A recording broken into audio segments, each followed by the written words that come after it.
And away we go, episode 1336 of the Al Galdi podcast. It is Friday, May 29th, 2026, what is supposed to be a second consecutive sunny day in the Washington, D.C. area off all of the rain that we had been getting. It was nice to see the sun on Thursday, right? My 5-year-old daughter had her nursery school graduation on Thursday, so I did appreciate Thursday being a sunny day. You know, for what we paid for that nursery school, she should get college credit. But anyway, hello and welcome to this Friday installment of the Al Galdi podcast. Next segment, discussion of the Washington Commanders defense off heavy optimism that was expressed by interior defensive lineman Javon Kinlaw and edge defender Charles Omenihu during post-practice press conferences on Wednesday afternoon on what was the team's first OTA day of this offseason.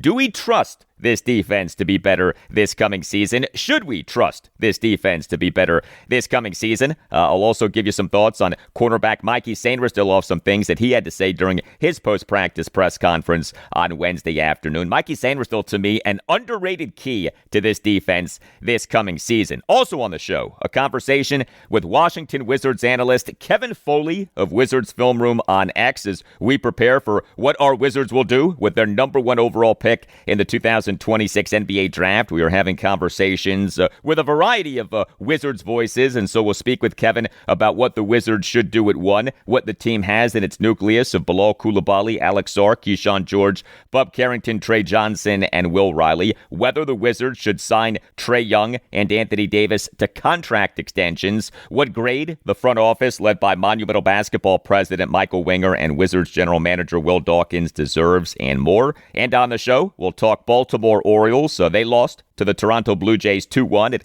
Oriole Park at Camden Yards on Thursday evening, as the O's had a hard time against the Blue Jays starting pitcher who was former Washington National starting pitcher Patrick Corbin. He allowed 1 run in 5 innings. Before we get to feedback, a thank you to John Jeffries and the rest of the crew of BGObsession.com for having me on the latest installment of the BGO Blind Pig podcast. The episode came out on YouTube on Wednesday night. We had a lot of fun talking Washington Commanders. You likely have heard me talk about BGObsession.com and the BGO Blind Pig podcast for a while now. Great supporters of this podcast. BGO Blind Pig is the official podcast of BGObsession.com, a terrific Washington Commanders forum. Anyone can join. And BGO Blind Pig essentially is the forum in podcast form, a roundtable discussion about the Washington Commanders. As we like to say, it's like you and a bunch of your buddies who are Washington fans are hanging out and talking about the team. The conversation is smart and fun and respectful. You can find the BGO Blind Pig podcast on YouTube and on any major podcast provider. Make BGObsession.com the home for your burgundy and gold obsession, and make the BGO Blind Pig podcast part of your Washington Commanders podcast rotation. You can hit me up on X at Al Galdi. You can email me the Al Galdi podcast at yahoo.com. And if you on Apple Podcasts, give the podcast a 5-star rating. I on the podcast will read whatever you write in writing a review of the podcast. And what you write can be a sports take. You don't just have to write about the podcast. From Murph on Apple Podcasts. Writes Murph, I listen every day. Great coverage of the Skins and Nats. Keep up the great work. Thank you very much for that, Murph. And speaking of the Nats, I've received a lot of feedback on the Nats off them being one of the surprise teams in MLB's 2026 regular season, 29-28, despite the team having restarted a rebuild. No game for the Nats on Thursday. This off the team in a stretch of 16 consecutive days with no off day, going 10-6, including a 4-2 road trip comprised of winning 2 out of 3 games at the National League leading Atlanta Braves and winning 2 out of 3 games at the American League Central leading Cleveland Guardians, and each loss was a 1-run loss. So much to like with this team right now in this season number 1 of the new analytics-based process led by President of Baseball Operations Paul Taboni, General Manager Anirudh Kalambi, and Manager Blake Butera. So far, so very good for the process. From Susan H. on X, right, Susan? Oh, I love this team. Thank you for that, Susan. From Mason on X, writes Mason, hashtag, in Taboni we trust. Thank you for that, Mason. Should we start saying, let Paul cook? Like we, for Commanders General Manager Adam Peters, say, let Adam cook? Can more than one high-level executive in Washington, D.C. sports be cooking at the same time? Let Adam cook. let Paul cook. Heck, let them cook together. From Ernie on X, writes Ernie, I'm just hoping that the front office can start recognizing and signing the younger talent to decent extensions and allow these guys to grow together as a team like Atlanta does. The Nats are not too far away from contending. Thank you for that, Ernie. Email from Julius Lipscomb. Writes Julius, hey, Al, can you imagine what the Nats might be had the Lerners just spent a little money on the team? Thank you for the email, Julius. You know, what I'd love to know is this. Did Paul Taboni this past offseason want to spend real money on free agents, or because he restarted the rebuild, did he feel like this past offseason was not the time to spend? There is this presumption that the Nats this past offseason again didn't spend real money on free agents because ownership, the Lerner family, would not allow the team to spend real money on free agents. And look, that presumption may well be true. I'm certainly not dismissing it, but analytically inclined heads of baseball operations like Paul Taboni do tend to abide by the thinking of spending while rebuilding is silly and can even be counterproductive. The time to spend is when the team is about to bust out of the rebuild. It is entirely possible that Taboni this past offseason wasn't interested in spending big. But what now becomes so interesting is if the Nats doing so well is a sign that the rebuild is further along than anticipated. Does Taboni this coming offseason push to spend big? And if so, does ownership allow him to spend big? Email from Fred. Writes Fred, Al, longtime listener and longtime Nats fan, can you evaluate again the Nats roster strategy? It has been a very poor strategy since 2019, taking too many years just to get back to mediocrity. Example, the team's roster on the field this season seems pretty good, finally, other than pitching, yet the team traded away the team's best starter, Gore, and two good relievers, Ferrer, Finnegan, over the past year. What would the current team look like with those three still here? The Nats strategy always seems to yield major gaps and failures as it is based on seeking out the glittering prospect of unproven talent while shedding proven talent. Thank you for the email, Fred. I get the sentiment. I do. But you do have to look at each guy and why he was traded. You look at Kyle Finnegan and Jose A. Ferrer. They are relief pitchers, and relief pitchers, generally speaking, are fickle and unreliable and year to year. And so if you are rebuilding, you should never be afraid to trade away a reliever.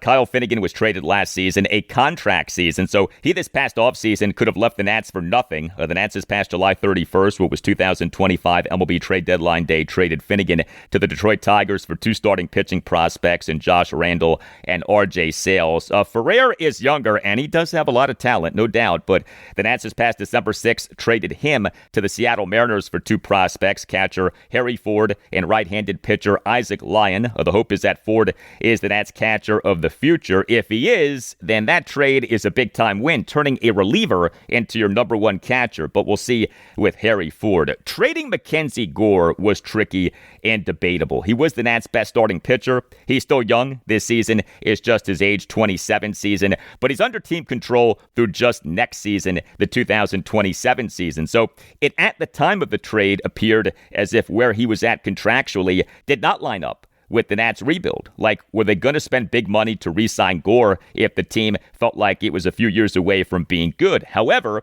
if the Nats rebuild has been expedited by what's happening this season, well, then in hindsight, keeping Mackenzie Gore might have made sense. But keep in mind two things. A, Mackenzie Gore is not exactly killing it for the Rangers. He, for the Rangers, in this regular season, has an ERA of 4.42 over 11 games, all starts. And B, the batch of prospects that the Nats got back from Mackenzie Gore is looking good. Two of the Nats' top 7 prospects per MLB Pipeline were acquired in the trade. Number 5, second baseman / shortstop / third baseman Devin Fitzgerald. Number 7, Gavin Feen, who had been viewed as a shortstop, but who this season has been playing in the outfield and playing for the single-A Fredericksburg Nationals. And another guy who the Nats got for Gore, first baseman / outfielder Abimelech Ortiz.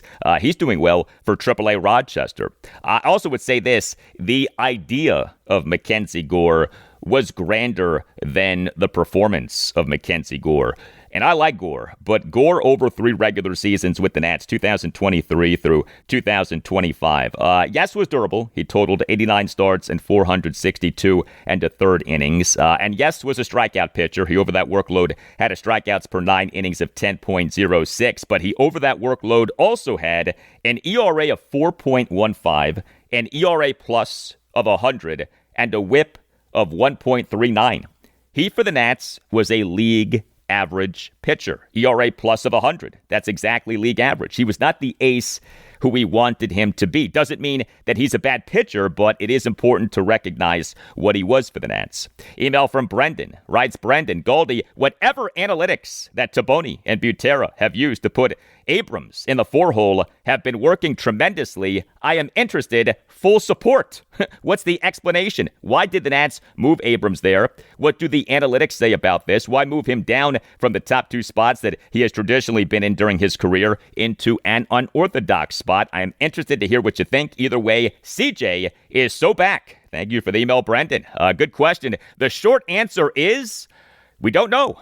The Nats' 2 best hitters are outfielder James Wood and shortstop C.J. Abrams. The idea in modern MLB should be to get your best batters the most plate appearances possible. The higher a guy bats in batting orders, the more plate appearances the guy gets. Each spot in a batting order is worth about 17 more plate appearances than the next spot in the batting order is worth over the course of a 162-game regular season. The Nats have consistently had Wood in the number 1 spot. Makes total sense. But the Nats have consistently had Abrams in the number 4 spot as opposed to the number 2 or number 3 spot. So much of what the Nats are doing right now is matchup based, and each lineup, is its own entity. But yeah, Abrams has consistently been in that number 4 spot. The Nats have not come out and explicitly said why, but it is hard to argue with the results. The number 4 spot is traditionally an RBI spot. Abrams is thriving in the category of runs batted in. He, for this regular season, as of games through Wednesday, was number 2 in MLB in RBI 46. But beyond that, because RBI is a flawed stat, consider this. James Wood and C.J. Abrams for this regular season, as of games through Wednesday, were numbers 1 and 2, respectively, in MLB in offensive wins above replacement per Baseball Reference. Wood 2.8, Abrams 2.7. What the Nats are doing with these guys quite clearly is working. Email from Craig in Manassas, Virginia. Writes Craig, hey Al, longtime listener to the Chin Music days. I'd just like to say that I'm really enjoying the Nationals coverage between Mark and yourself. I also subscribe to the Nats Journal, and following the team through 162 games is tough with all that life entails, but I enjoy the option of just getting the fast version of the game with your podcast or the more detailed version of the game via the Nats Chat podcast. Same goes with Nats Journal, since Mark emails an instant analysis recap quickly after the game and a more thorough game recap later. In addition to his other content, this has softened the blow with the Washington Post reduction in coverage. I also believe we have a much improved product in Nationals.tv with better cameras and the drone and zipline shots. Finally, no more Masson music that you used to make fun of. Thank you very much for that, Craig. Yes, I, in addition to doing this podcast, also do a Nats podcast, Nats Chat. I do that with Nats insider Mark Zuckerman of NatsJournal.com. And yes, long live the all-time great Masson music.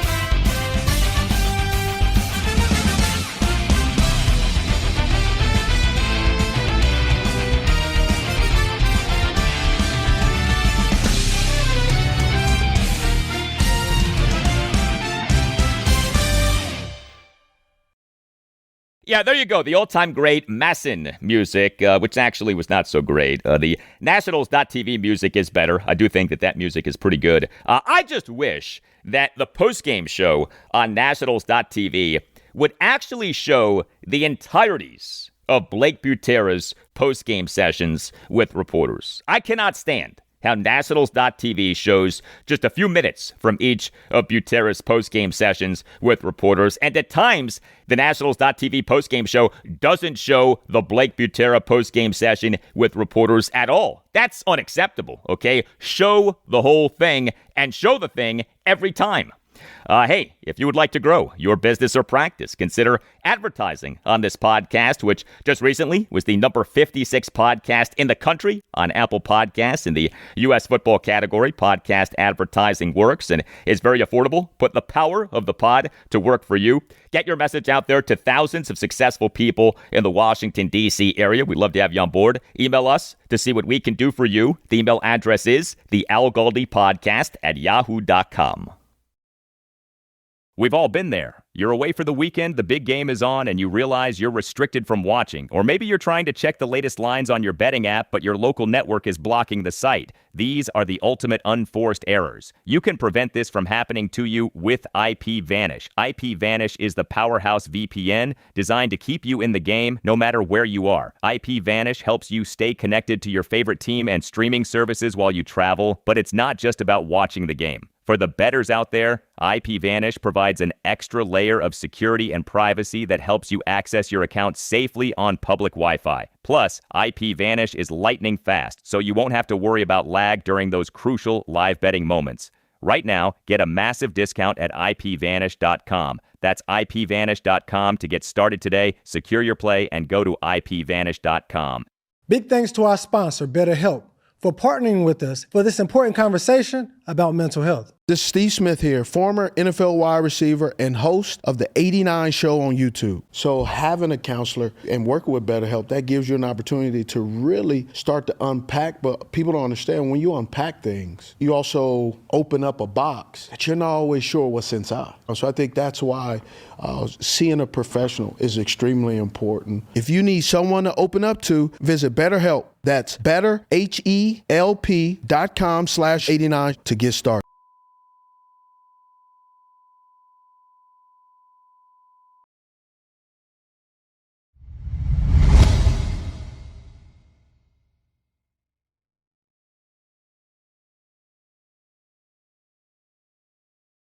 So our last segment in answering some feedback on the Washington Nationals brought up how relief pitchers, generally speaking, are fickle and unreliable and year to year.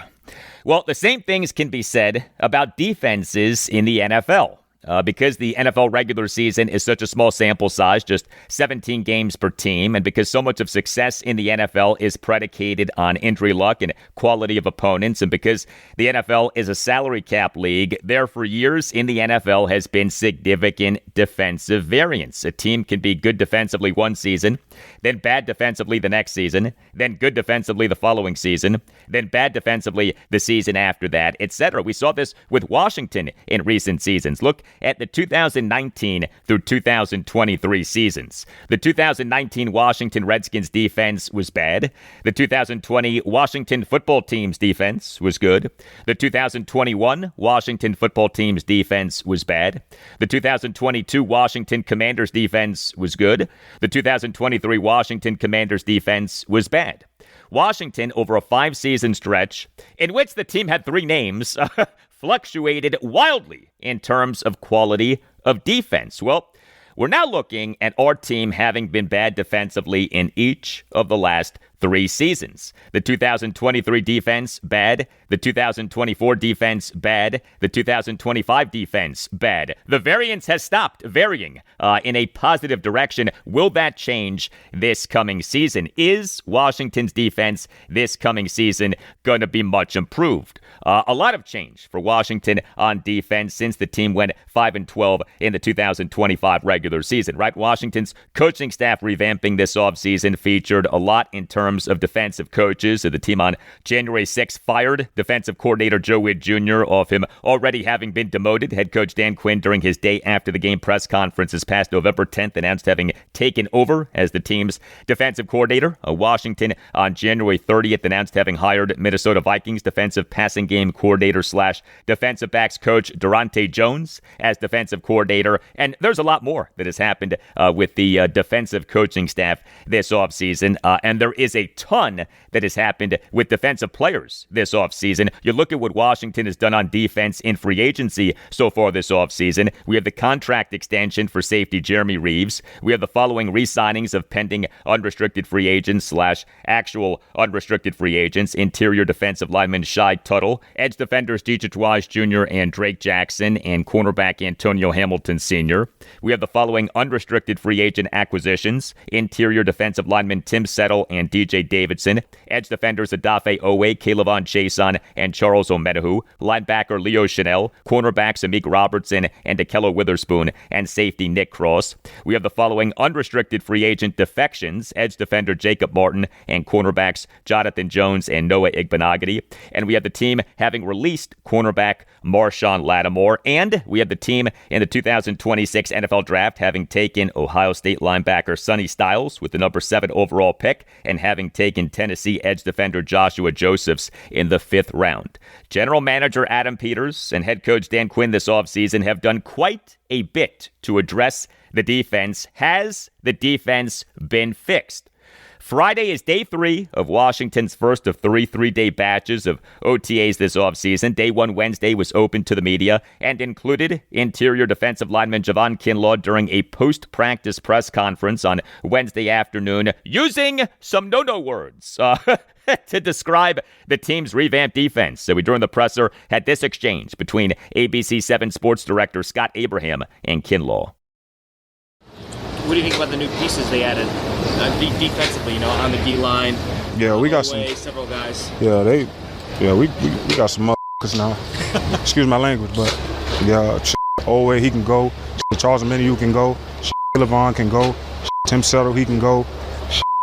Who else am I missing? Then we got Wise back. You already know he can go. Got DA coming back. He can go. Jerzon can go. I mean, D-Payne can go. It's going to be exciting, bro. It's going to be super exciting to play with these guys, for sure. A lot of talent, bro. I'm just excited, bro. I'm super excited. Okay, and as I said during the opening segment of Thursday's show, episode 1335, I very much enjoyed Javon Kinlaw using profanity, then saying, quote, "excuse my language," end quote, and then using a bunch more profanity. Well done. One of my favorite things about this time of year in the NFL is that hope springs eternal. That there at press sessions for coaches and players is this general vibe of optimism. So I'm not mad at Javon Kinlaw for saying what he said. He's an NFL player. He's expressing confidence in and excitement for his teammates. Nothing wrong with that. Now, if the defense ends up being really bad again, what he said right there can and will be used against him in the court of sports content. That's how this goes. You can say what you want, but if over time what you said looks ridiculous, what you said can and will be used against you. I go back to Joe Witt's introductory press conference as Washington defensive coordinator, February 15th, 2024. He said a lot of cool stuff. Take a listen. The way that we live is not for everybody, okay? It's not. All right, because we're going to run and put our bodies on people in a violent manner. Yeah, that sounded cool. That sounded exciting. That sounded inspirational. And yet it all ended up meaning nothing. And so now when we hear that, we have a much different reaction than the one that we had on February 15th, 2024. The way that we live is not for everybody, okay? It's not, all right, because we're going to run and put our bodies on people in a violent manner. Thank you, Joe. Now, Javon Kinlaw was not the only Washington player who, during a post-practice press conference on Wednesday afternoon, expressed optimism with the defense. This was Charles Omenihu on how things are going with the defense, and then you'll hear a follow-up exchange with Commanders insider John Keim of ESPN. It's been good. It's been good. I've been welcomed here with open arms. Obviously, I have a lot of relationships with guys that on this staff and players from previous places. So it was an easy transition for me. I love what they're doing here. AP, DQ, and Coach Morante and Coach Hand and Tapping and so on and so forth. So I'm enjoying it. I'm loving it. I love the system here. I like what we got going on, especially in the front seven. What has jumped out to you about the system and the front seven? The system is really D-line friendly. A lot of stuff, tools that keep you on one-on-one blocks in the run game.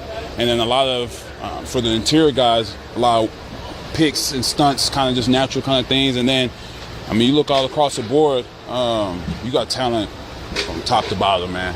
You know, you got Owe, you got me, you got Kinlaw, you got DP, you got KC, you got Newton, you know what I mean? So you got a lot of pieces here. And then when DA gets back, then you got a linebacker crew that's exceptional.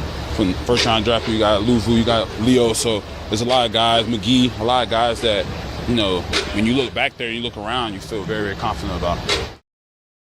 Okay, so Charles Omenihu, like Javon Kinlaw, saying a lot of nice things about a lot of Washington's defensive players. Look, I hope like heck that Kinlaw and Omenihu are proven right. I hope like heck that we do not look back on what they said on Wednesday afternoon and laugh and shake our heads. Now, I do think that the defense will be better. A, it would be hard for the defense not to be better, to at least some extent, right? B, I am a big fan of the youth and athleticism that have been added to the defense this offseason. C, I do like the hiring of Durante Jones as defensive coordinator. There's a lot to like with him.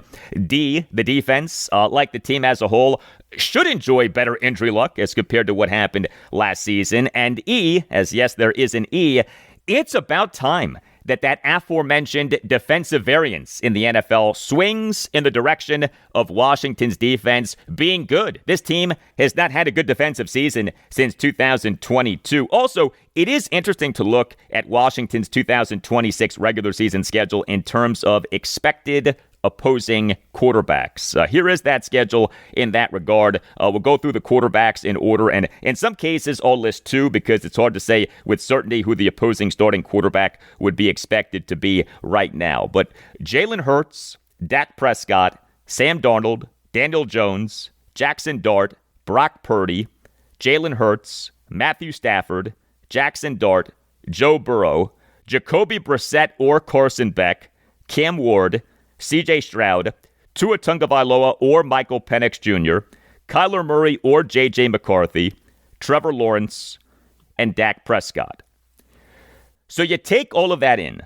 I would not call that an easy schedule of expected opposing quarterbacks, but also wouldn't call that a daunting schedule of expected opposing quarterbacks. That to me is a respectable but manageable schedule of expected opposing quarterbacks. And if the schedule proves to be manageable, then that's a big plus for Washington's defense. That's a big reason to believe that the defense will be better. Something else that would help the defense be better would be three guys who regressed last season being better this coming season. Talking about linebacker Frankie Luvu, cornerback Mike Sainristil, and safety Quan Martin. How each guy does this coming season is a big-time question for this defense. Specific to Sainristil, is he now an outside corner? Washington in March signed Amik Robertson as an unrestricted free agent. He, in playing for the Detroit Lions, did not have a good 2025 season, but the belief is that was because he was asked to play a lot of outside corner. Mikey Sainristil, as we know, did not have a good 2025 season, but a lot of that came with him as an inside corner. So are we going to see each guy at his best via being deployed as he should be deployed? Robertson on the inside, Sainristil on the outside. Although, let's be clear, Sainristil this past season also had problems on the outside. But I do think that he, as an NFL corner, has been better as an outside guy than as an inside guy. Mikey Sainristil did a post-practice press conference on Wednesday afternoon. This was Sainristil on what he's up to in this defense of Durante Jones. And then you'll hear a follow-up exchange between Scott Abraham and Sainristil. And then you'll hear a follow-up exchange between Commanders insider Nikki Javala of The Athletic and Sainristil. Picking up whatever role he's asking me to do, whether it's inside, whether it's outside, doesn't matter to me. I've always been a sponge. I've always been one that no matter where you put me at, I'm going to do my best of, my job and make sure whatever you got me doing, I'm going to get it done. Have they indicated to you yet if they see you more as an outside or an inside guy? No, just he tells everybody in the room, whether you're a lineman, a linebacker, a DB, just learn the defense as a whole. Don't learn it as a specific position because sometimes you're going to be asked to do multiple different things. It doesn't matter who you are. So I think everyone's been doing that exact thing and just picking up the defense conceptually. At this point, do you feel more comfortable inside versus outside or outside versus inside? I would say just someone who's always been a playmaker. For me, it doesn't really matter where I'm at. I just want to be able to be on the field and help contribute to the defense. Well, Washington took Mike Sainristil in the second round of the 2024 NFL Draft out of the University of Michigan. He did some good things in his rookie season. I still have hope for the guy, but there's no doubt that his 2025 season was rough. He, among all NFL cornerbacks in the 2025 regular season per Pro Football Focus, allowed the most receiving touchdowns, 10, the most receptions, 69, and the second most receiving yards, 859. That, my friends, is a rough season. And by the way, Amik Robertson, he among all NFL cornerbacks in the 2025 regular season per PFF allowed the fourth most receiving touchdowns, 6, the fourth most receptions, 65, and the third most receiving yards, 817. Not good. But wouldn't you know, Mikey Sainristil and Amik Robertson have worked out together over the last 2 off seasons. We on Wednesday afternoon had this back and forth between Nicky Javala and Sainristil. You worked with Amik quite a bit just in the off season. How does that help you guys coming into the season? Communication like that? Yeah, I'll say it's almost like a quarterback and his receivers, being able to work out in the off season together. Being able to get those reps time and time again. So for Amik and myself, or really just anybody in the secondary, like I mentioned, just being able to understand who the people in your room are just makes playing football together so much easier, because there's going to come a time in the game where pressure is going to be out there and you're not second guessing if that person is going to be doing the right thing, because you've seen it over and over and over again.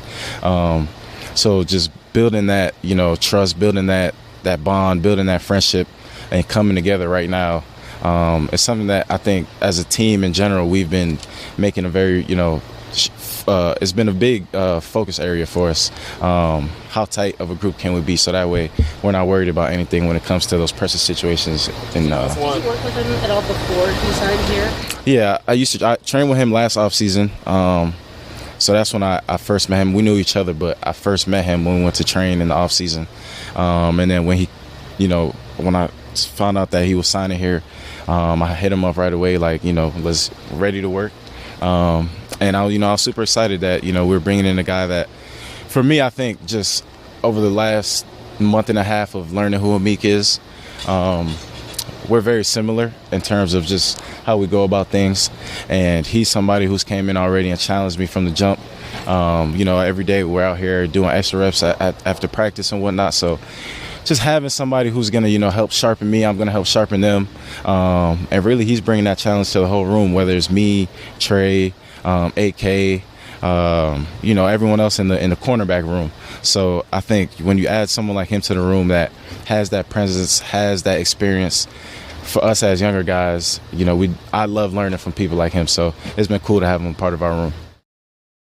All right. Well, maybe, hopefully, Mikey Sainristil and Amik Robertson help each other to where both guys have bounce-back seasons in 2026. As I've been saying, I have concerns at corner. Washington's cornerback group as we speak is as follows: Trae Amos, Mikey Sainristil, Amik Robertson, Akello Witherspoon, Antonio Hamilton Sr., Trey Hawkins III, Darius Rush, Carlin Vigors, and Fred Davis II.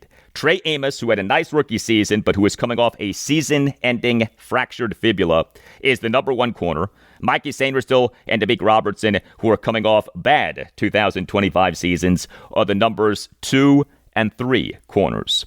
Some more from Sainristil. We on Wednesday afternoon had this exchange between Chad Ricardo of Fox 5 DC and Sainristil. Mikey, coming off of last year, how important is it for you all to come out and set the culture for this team right away? I think you could have said that same thing last year off of I guess you could say a better year. Every year is a different year, so the standard has to be recaptured from the jump. The focus has to, you have to refocus yourself going into a new season, whether, you have a good year, whether you have a down year, it doesn't really matter, because every team is different than the one previous. So for us, it's just how can we form the best bond possible right now, so that way when it comes to later in the season, we're not worried about any potential cracks in culture. We're not worried about did we have a good foundation set in the offseason. We're just building those daily habits right now and making sure that we put our best foot forward each and every single day. All All right. Hey, if you have a case, contact Chris Nace. Contact the Nace Law Group, accident and injury lawyers. If you feel that you've been wronged, if you think that you've been wronged but aren't sure, contact the Nace Law Group, accident and injury lawyers, and mention that Al Galdi sent you. You could call 202-902-7611. You could also visit WashingtonDCInjuryLawyers.com and submit for a free, no-obligation case review. The Nace Law Group, it features compassionate lawyers and zealous advocates for its clients. Led by the great Chris Nace and founded in 1979, the Nace Law Group is a Washington, D.C.-based family law firm that handles medical malpractice, personal injury, birth injury, legal malpractice, and consumer protection cases, offering aggressive advocacy for victims in Washington, D.C. and West Virginia. The Nace Law Group is outstanding. It will fight for you and your family.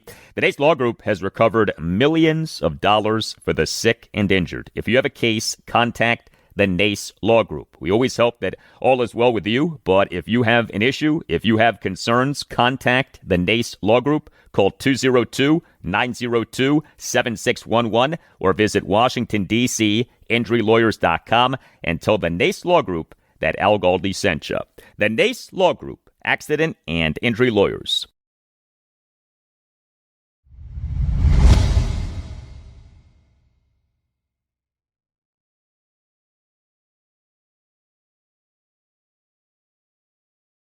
We are inside of 4 weeks until the 2026 NBA Draft, which will take place on June 23rd and June 24th, will take place at Brooklyn's Barclays Center. Our Washington Wizards, of course, have the number 1 overall pick in the draft off the glorious May 10th reveal of the Wizards having won the 2026 NBA Draft Lottery. The perceived top 2 players in the draft are A.J. Debonce of BYU and Darren Peterson of Kansas, but there also are other well-regarded players in this perceived to be loaded draft, including Caleb Wilson of North Carolina and Cameron Boozer of Duke. There does remain the talk of the Wizards potentially trading down from 1 to 2 in order to get assets from the Utah Jazz, who have the number 2 overall pick and who, in theory, very much want Debonce. If the Wizards prefer Peterson, such a trade would make sense. I'm pleased to welcome to the podcast Washington Wizards analyst Kevin Folli of Wizards Film Room on X. His handle is at Kevin Folli NBA. Folli is spelled Folli. He has accumulated an impressive following as he puts out a lot of good content on the Wizards. Hey, Kevin, how are you? Well, Al, thank you so much for having me. It's always fun to talk Wizards, and I appreciate you having me on. As things stand right now, what do you most want the Wizards to do with this number 1 overall pick? It's a great question. I think right now my number 1 ideal outcome will be to stay at 1 and make a selection. The player, that's where I'm still going back and forth on, right? Like it's I'm a very analytical thinker, and like, you know, Debonce's game he's a great scorer and he's shown a lot of great flashes, but he doesn't kind of pop on the analytical charts, right? So, but Peterson, he had a great, a great high school career, and then had a, up and down college season. So I'm still in the evaluation phase, but right now, if I had to make a decision, I would say stay at 1 and make a selection. And if you made me pick one way right now, I'd probably lean to Debonce, but it'd be like 52-48%. Like, it's really close. The 2026 NBA Draft Combine took place May 10th through the 17th, took place in Chicago. The measurements for A.J. Debonce at the Combine were sick. He measured as being 6'8.5" of an inch barefoot and 217 pounds, with a wingspan of 7 feet and 1/4 of an inch and a standing reach of 8'10", elite dimensions for an NBA wing. I, as of now, want the Wizards taking Debonce if they stick and pick at 1, in part because because of these measurables, view him as having the higher upside as compared to Darren Peterson. What say you to that? I do believe he has a higher upside just because if everything hits with him, then I think he will have a greater career just because of the athleticism, right? The NBA, you're seeing it around in the playoffs, the speed, the power, the athleticism. I think that pops more in his game. So if you're asking me about upside, I do think that based on all of his, physical gifts and talents, that he has a higher upside than Peterson if he hits all those charts. Is who the Wizards should take at 1 a mere 2-person debate, or are you open to players other than A.J. Debonce and Darren Peterson? Wilson, I don't think he's even in the I'm in the conversation. Boozer, you can talk me into him, but I wouldn't want to pick him at 1. That would be a scenario where I would trade down to 2 or 3 and get him. But no, I wouldn't pick him at 1 or at number 1. If the Wizards do decide that they prefer Darren Peterson over A.J. Debonsa, what about a trade down 1 spot if the Jazz really want Debonsa? I would love a trade. If they decide that Peterson is their guy, then absolutely. Call Utah.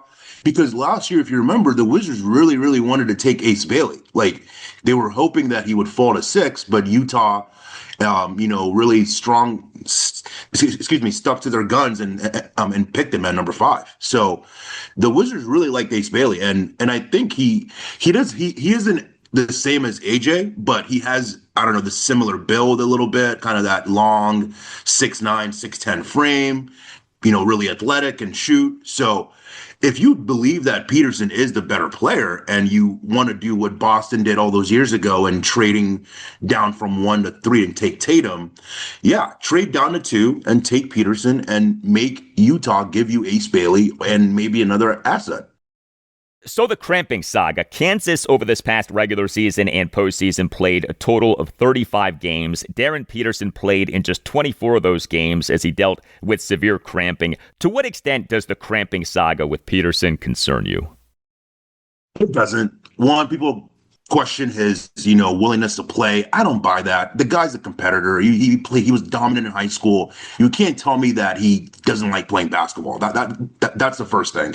And 2, the cramping issues. He obviously he didn't talk about it during the season, but after the season he did talk about how it came from the creatine that he was using. So now that we know what was causing it, I'm sure these high-level NBA teams are going to have the right medical plan for him, right? And again, every team now gets to see every medical. So the Wizards are going to be well-versed in how his medicals look. And if they believe that the cramping isn't an issue, and again, for me, it's not, because it's not like it was like a knee issue or an Achilles or something like that. It's like, it's cramps that can be, I believe treated and with the right medical plan. So, I don't think that should be an issue. If you think he's the guy, take him. If not for the cramping, would Darren Peterson be the clear number 1 player in this draft or not necessarily? It still would be close just because of Debonsa's physical, like size, right? Like you see like that 6'9", 6'10", then he goes to the combine. He has like a high standing vertical and 7-foot wingspan. All those physical traits would still have him in that conversation and also because he did average 25 a game in college, which is pretty impressive. So I do think all those things would still have Debonsa in the conversation, but and also Peterson wasn't used the same way he was used in high school. He wasn't on the ball as often as he was in high school. So maybe if Peterson didn't have the cramping issues and had the role that he had in high school, maybe you would have seen the similar production from him and he would have been the clear-cut number 1, because coming into the season, he was the clear-cut number 1 prospect. So I do think the cramping may have played a little bit into that, but again, overall, I think Debonsa would still be in the conversation, but Peterson would be the number 1 guy if if these issues didn't pop up. We're talking with Washington Wizards analyst Kevin Folli of Wizards Film Room on X. This exciting, enticing nucleus of 6 young players for the Wizards: Bilal Coulibaly, Alex Sarr, Kyshawn George, Bub Carrington, Trae Johnson, and Will Riley. What are your thoughts on what the Wizards have in these guys? Yeah, absolutely. I have a lot of questions on those guys. I would say Sarr is the most likely to become a really good starter, on a good team. The other guys all have their weaknesses, and they're all significant weaknesses. Like Coulibaly, great defender, but can't shoot a lick. Will Riley, really talented on the ball, but he's thin and he can't guard at all. Trae Johnson, great shooter, also can't guard anybody. Another one that I actually really like is Kyshawn George. He would also be a player that I think could be a good starter on a good team. So out of all those guys, I think Sarr and Kyshawn George are in their own tier of most likely to become good starters. And then the other guys I think could be role players on the team, but not like guys that you should be relying upon for consistent, production, especially when you're trying to win right now. Although Will Riley, I do think he has scoring / playmaking, 20 point per game kind of upside. But I have big concerns about Trae Johnson's game just because he's so reliant on the 3-point shooting. And if that's not going in for him, like he has no avenues to really score.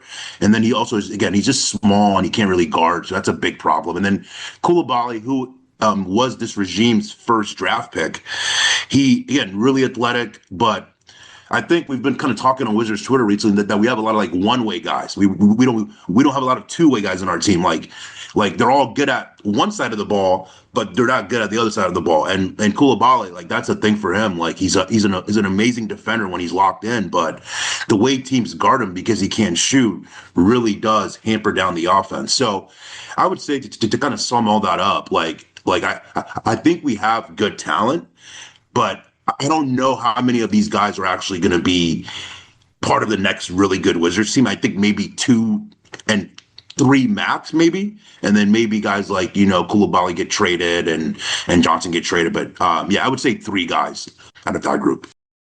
2 big in-season trade acquisitions for the Wizards this season, Trae Young and Anthony Davis. So you look at Young, player opt-out for the 2026-2027 season, although he, per Hoops Hype, is due $48.967 million for the 2026-2027 season. So we shall see if he opts out of that. But if he does, he may do so with the understanding of signing a contract extension with the Wizards. Do you endorse our Wizards signing Young to an extension? that's one that I say no to. Just because first, I never like to pay players until they show me the production. And Trae Young has this player option right now for $49 million. This is actually he has to pick it up before I think a June something. And what I would tell him and his agent is, pick up the player option. Let's see how the season is going. There's no reason to rush into an extension. That's just my perspective on it. I know teams and players like to kind of mitigate risk and sign extensions so that they all know what the plans are for the future. But he hasn't played a meaningful game for you yet. How can you give somebody a 3-year extension worth $120 million when he hasn't played a meaningful game for your franchise yet? I just don't really understand that. And that goes for the same for Anthony Davis too. I know he wants an extension as well. And I'm just why the rush to do that? They haven't really proven anything as Wizards, and you're locking down money to players who are good, yes, but one gets hurt a lot and the other has a lot of significant challenges, roster building wise because of his defense. So I would just tell Trae, hey, let's pick up the player option. Let's see how the season is going. If we're having a good season and we believe you want to be a part of this thing, yeah, we'll give you a 3-year extension. Anthony Davis, I wouldn't even entertain any extension talks with him. Anthony Davis, per Hoops Hype, has the following money left on his contract. Next season, $58.457 million. The 2027-2028 season, a player option for $62.787 million. He has been quite open about wanting to play for a title contender. What if he asked to be traded this offseason? Should the Wizards trade him? See, because me personally, I wasn't really a fan of that trade just because the Wizards had a lot of cap space this summer, and I'm not saying they were going to go get any big-time free agent, but there are guys that I liked on the board, guys like Peyton Watson from Denver or Austin Reeves, maybe, for example. I'm not saying they should have, shelled out big bucks for those guys, but once you traded for AD, you kind of just took all those plans away. You kind of locked yourself into this AD, Trae, build. And so yeah, if AD doesn't want to be a part of this team and doesn't, vibe with the city or the team, and honestly, me personally, I get it for him. Like he's 33, 34 years old, and he wants to be part of a winning team at this stage of his career, which I completely understand that. So if he is not really vibing with this slow build up that Michael Winger and Will Dawkins always talk about, then yeah, I mean, trade him for whatever you can get. And the thing is, he has no trade value. Like I was reading a report this week that he doesn't have any trade value. He makes 61 million, I think, this year, and then 62, I think, next year. So it's just challenging, one, to build those trades because you have to match the salary and you have to take back players who you probably don't want. And it's just, yeah, I mean, it's going to be a challenging to even trade him. But yeah, if he wants to go, I would trade him. And we saw when the Wizards got Anthony Davis that his trade value is limited given what the Wizards gave up to get him. Right now, are the Wizards a playoff team next season? Wow. That's a tough one. Man, I have to go through here. Knicks for sure, Pistons for sure, Cavs likely, Magic likely. Who else? We got Boston. Yep, that's 5. I would say they're a playing team. I would say they'll be in that because teams like Charlotte are also really good. Like the East isn't great, but it has like just enough solid talent that anybody can beat anybody on any given night. So I think it'll be a challenge for them to lock themselves into the top 6 to where they're not fighting for the play-in. But I think they'll be in that 7 through 10 range of teams like Charlotte, Miami, is always there, and they're rumored to get Giannis. Maybe, who knows it? If they pull that off, Milwaukee, if Giannis stays there, again, the East is very middling. But again, like on any given night, because of that, any team can be beat. So I think they're probably in that 42 to 45 win range, and they'll probably be fighting for one of those 4 play-in spots, I think. Final question. So this past Monday, Memorial Day, was May 25th, the 3-year anniversary of Monumental Sports and Entertainment founder and CEO Ted Leonsis announcing that Michael Winger had been named president of Monumental Basketball, and then the Wizards on June 8th, 2023, announced the hirings of Will Dawkins as general manager and Travis Schlenk as senior vice president of player personnel, and announced the promotion of John Thompson III to senior vice president of Monumental Basketball. If you had to give a grade to this front office regime for the job that the regime has done in running Wizards basketball operations, what would that grade be?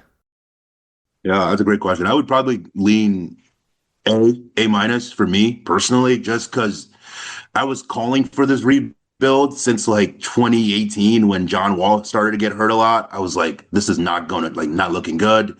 They went to the Bradley Beal direction, which I just was never a fan of. So first off, Winger coming in and telling Ted that he wouldn't take the job unless that they went into a rebuilding mode. That was the biggest thing for me, that Ted finally realized that he needed to rebuild.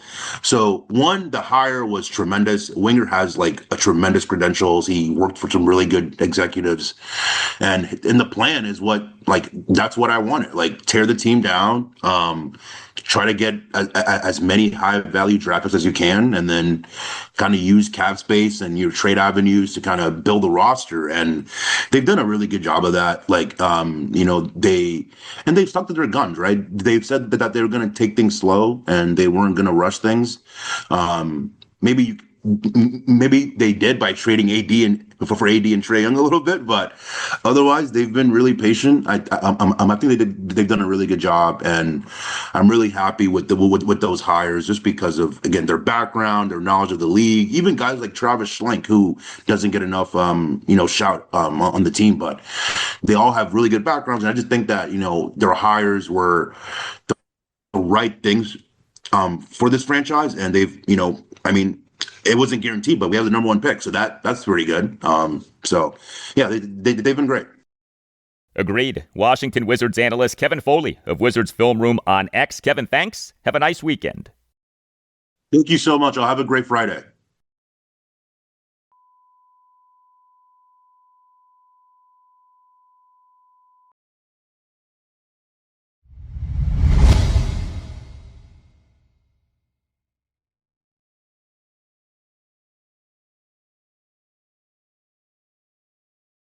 Frustrating loss for the Baltimore Orioles on Thursday evening. A 2-1 loss to the Toronto Blue Jays at Oriole Park at Camden Yards in Game 1 of a 4-game series, dropping the O's to 26-31 in MLB's 2026 regular season. The Orioles' pitching was good. We'll get to that shortly, but the offense did very little. Just 1 run, 8 hits, which were a home run, a double, and 6 singles. Just 1 walk, 0 for 5 with runners in scoring position. The Blue Jays starting pitcher was former Washington Nationals starting pitcher Patrick Corbin.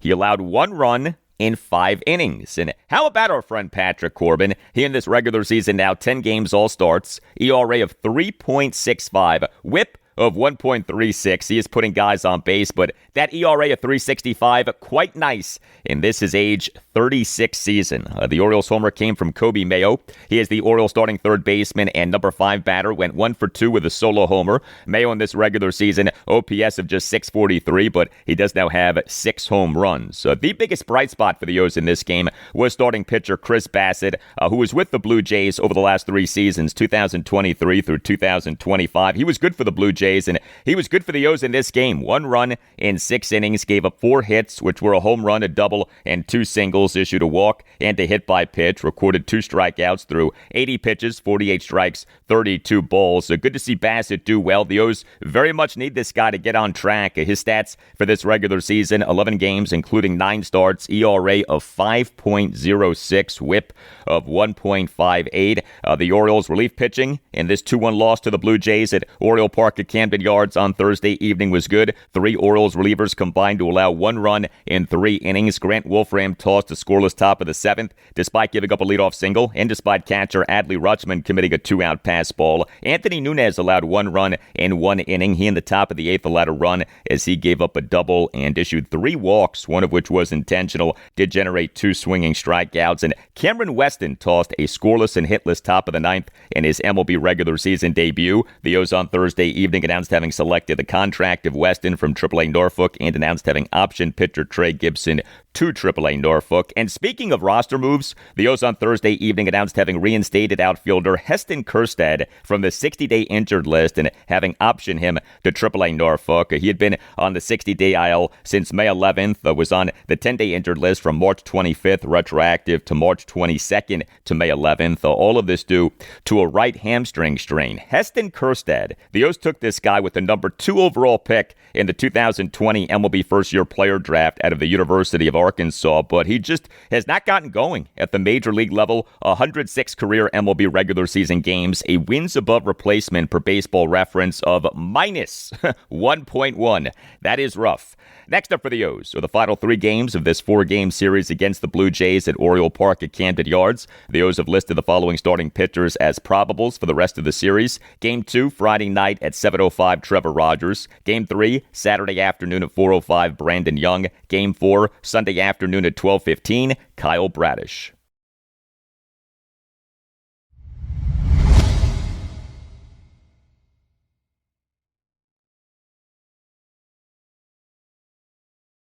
And that'll do it for you and me for now, but there's more to come. Monday's show, episode 1337. We'll have a lot for you on the Washington Commanders. Also on Monday's show, we'll talk Washington Nationals and Baltimore Orioles. The Nats this weekend have a 3-game series against the San Diego Padres at Nationals Park. The O's this weekend have the final 3 games of a 4-game series against the Toronto Blue Jays at Oriole Park at Camden Yards. Have a great weekend, and I'll talk to you on Monday. We got some now. Excuse my language, but old way he can go.